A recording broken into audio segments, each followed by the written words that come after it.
if you put your attention on something, your energy goes there. So if you expect something, have a certain expectation of something, your energy goes there. Everything where you put your energy into.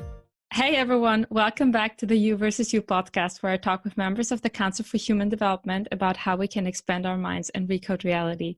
Today I'm here with Laura, who's for a couple of months on the program now. Hey Laura, can you first tell us a bit about yourself?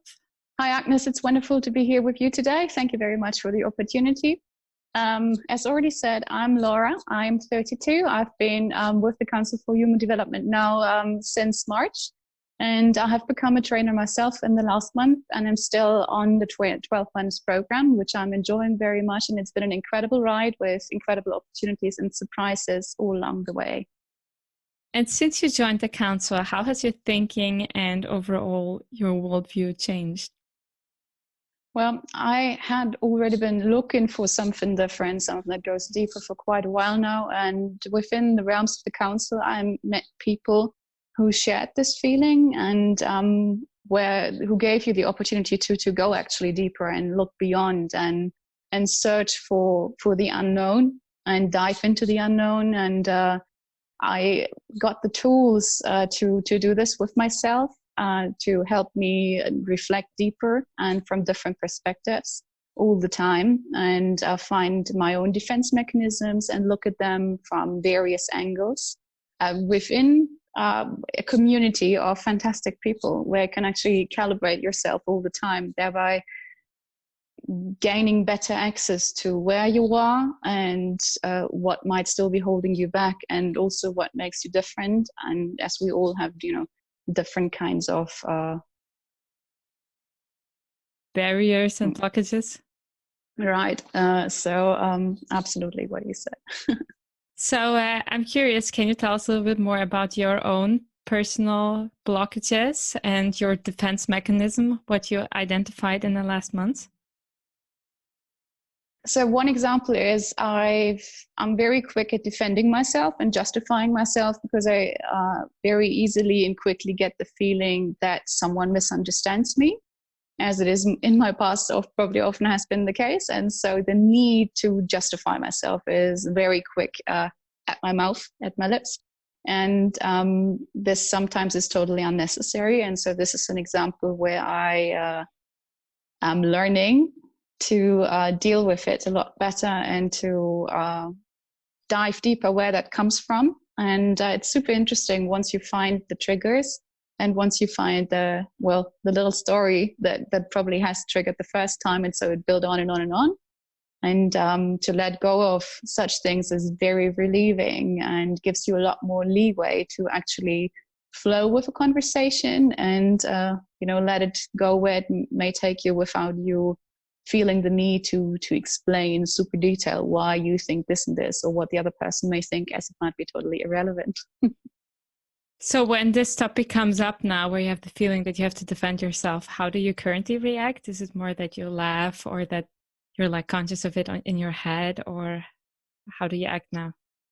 It totally depends who does it. Family members are always very tricky, and but I'm a lot more relaxed with it, and most of the time I realize it before it happens. But many times, you're in the situation and you find yourself saying something or reacting in a certain way, and then there's like a little light bulb saying, "That was that." So, nope. And then the emotion goes back, and it gets a lot easier to just continue. And what is your vision overall for the future? My vision for the future is that we start in the present with all our consciousness and power to build the present, thereby designing the future. My vision is no longer thinking about a future that may be some time far ahead, but to start to look at where we are right now, and to use all the tools, all the power, all the strength at our hands already to build with it, and to use each other in the best way, our potential and the potential all around us, polish the diamonds on the streets, and put that energy together and make it shine. And that's what's needed at the moment. There's the power we all hold within ourselves needs to be combined with each other. And this is, for example, with the council, a great opportunity where there's so much gold and diamonds on one spot in terms of people and potential. And we are all still held back by limitations and restraints, as you've correctly mentioned it. So am I in a certain way. And, you know, everything is in a certain flow and moves from day to day and changes. But nevertheless, if we don't look at what we could do with what we already have, and if we don't put the intention on digging deeper, we will be a lot slower than we should or could. And at the moment, the universal energies are very, very tough and very demanding and challenging for many people. And this is a time when you should stop, you know, diving too much into what holds you back, but what propels you forward. And if we do this, we release the negative load of the energy, and we can go with a higher and more positive frequency. And this is the same with the council. I mean, imagine this has just started, and in a time where everything is changing. And if you take a glance to the future and say, we write the year 2030, what is this world like? Do we know? No, we do not. But what I see is that the council has grown, that it has risen, that we were able to access more potential, and we're still discovering. Because if you remember, we have only 0.0 nothing of what we could have. So look at all the power around us. Look at what we have. Look at the people, and look at the options that are at our disposal all the time.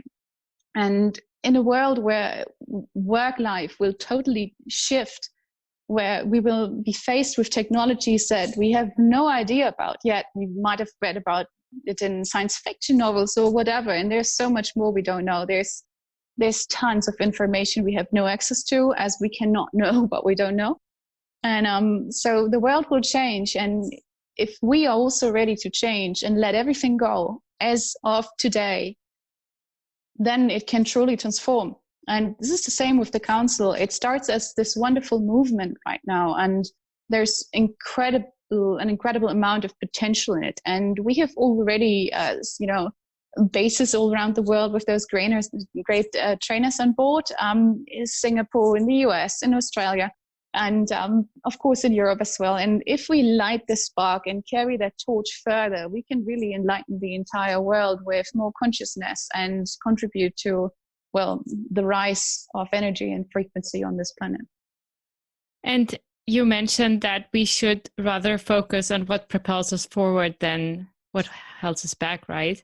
But definitely, in some cases, it's very hard to overcome these internal barriers and these fears and doubts. So how would you approach that subject? What would you tell someone? Excellent question. Thank you. It is always as hard as you make it. So if you say it's going to be hard, it's going to be hard. And let's look at where this thought may come from. I mean, that's a saying many people say, oh, it's hard. Why would you say it? Either personal experience or because you've heard it from others. So in the second case, it was not your experience, so it shouldn't be yours to say in the first place, or anyone's to say, because you're just repeating a different experience which has never been yours. Okay, so that one's gone. First one, if we have had ourselves this experience that this kind of situation can be challenging or tough, or that it was super tough, well, it's in the past. We have hopefully learned from it. So why would it happen again? And then if you say, well, the experience tells me that this and this happens, then you're caught in the experience. And this is exactly what I meant when I said you have to be ready to let go of everything. And that means you have to be ready to expect something else. And if your expectation goes to a different vibe, a different frequency, a different experience, you set this little spark, and it will come back. Because if you tell the universe it's going to be really difficult this time again, right? Oh, the universe goes, oh, probably you're right, so I'll make it difficult for you. But maybe you tell it, you know what? I've done with difficult. I'm done. I want easy. And I'm ready to learn. It doesn't mean that it will be easy, because the universe always has the last say. So we can't do so much about it.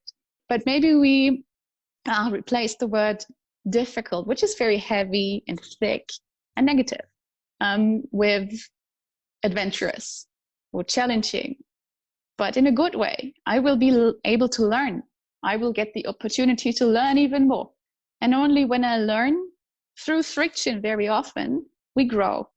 So it's not going to be difficult. It's going to be a totally new experience. And if you give it the space to the experience to be created, to create itself in a lighter way, you'll be surprised what happens. I can totally relate to what you've said before and what you've suggested in terms of difficulty. I've experienced this for years. And there's just a point when you go like, oh, I can't take this anymore. I don't want it. Why does it always need to be like this? But thereby you already create the new difficulty, because you said always be like this. So always be like this. But when you say, no, I'm ready to let go of everything that was, everything I've thought, everything I've done. And I have no clue what may come, but I do not hold on to my old experience, my old identity, my old pain. I'm just ready to let go. I embrace the new, and I'm ready to roll with it. Well, the new will come. I really like what you said about replacing the words and more thinking about the adventure than the negative. But I'm also curious, because you mentioned expectations, and partly according to my experience, the best things happened when I didn't have expectations at all, personally. So how is it for you? Like, does it really change something for you if you have, very high expectations of an event about the outcome? Good question again, thanks. It depends on how you look at it. So intention is important, but intention without limitation of specific expectation. So if I expect it to be challenging or in a positive way, and I'll say, but I want this and this to happen, but I give the universe the space and the leeway to do it the way it thinks it right. I put the intention out there, what I want, but not how I want it. And that's the big difference. So if I say this needs exactly to be this, bam, bam, bam, bam, my expectations are like this. If this is not going to happen, I'm freaking disappointed. Boom, stupid universe. No, that's not what I mean. So it's very, very important that you differentiate here.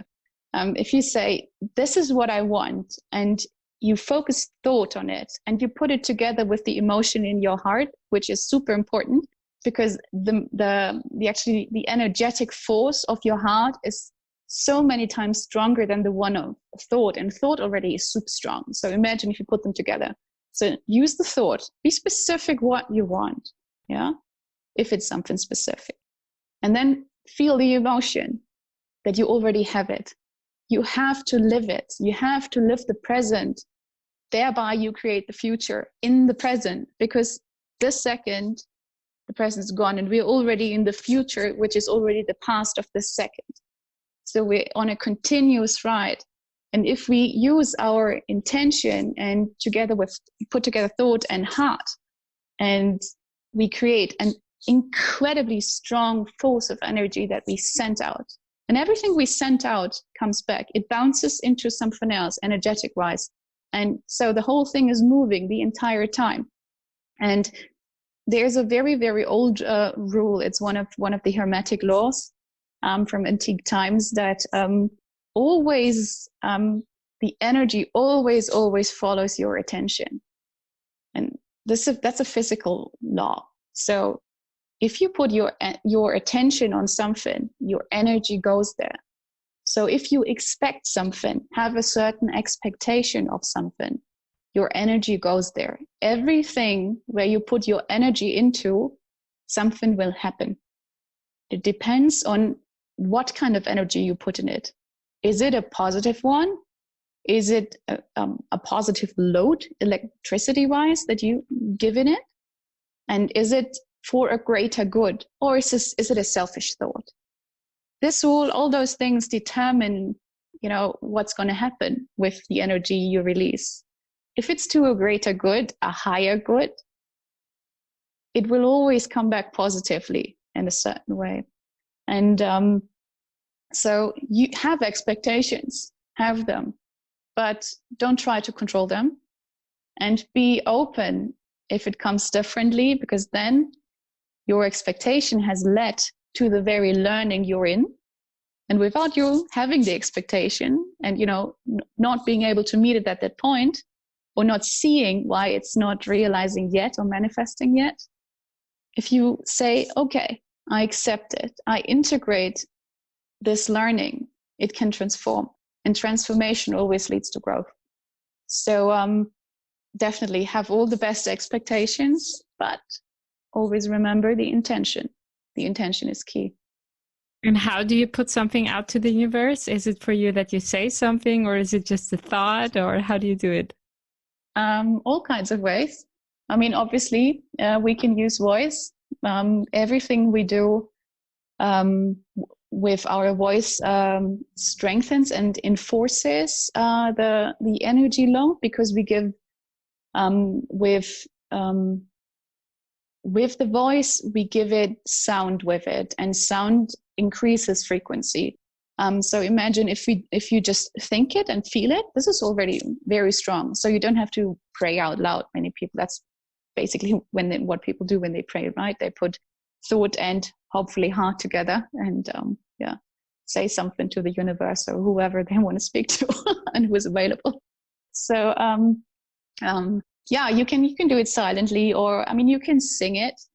Singing is super strong, so use your voice.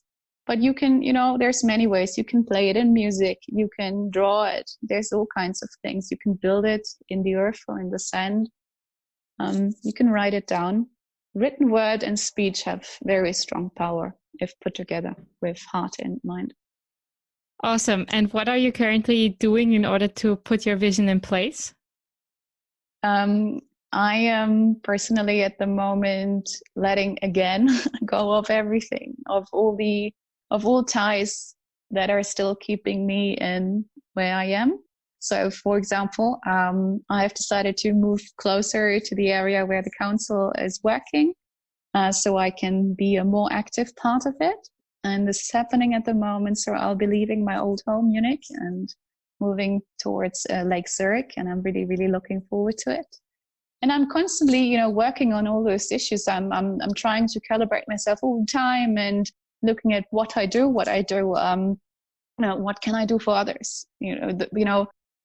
When I see limitations in other people, I try to offer them a hand and say, hey, let's talk about it. Or what is holding you back? Or what can we do together, that your energy will rise and your spirits rise. And this is so key, that particularly for the council right now, or in the realms of what we do, is that we don't, sink into our own stuff, but we just keep on looking all around for, people that work with us in need. And we're all in need all the time. There's all little things that come up and pop up, but if there are always people looking for the need of others, and we help them, come on, here, I'll help you here, I'll help you there, then no one's ever going to sink into something.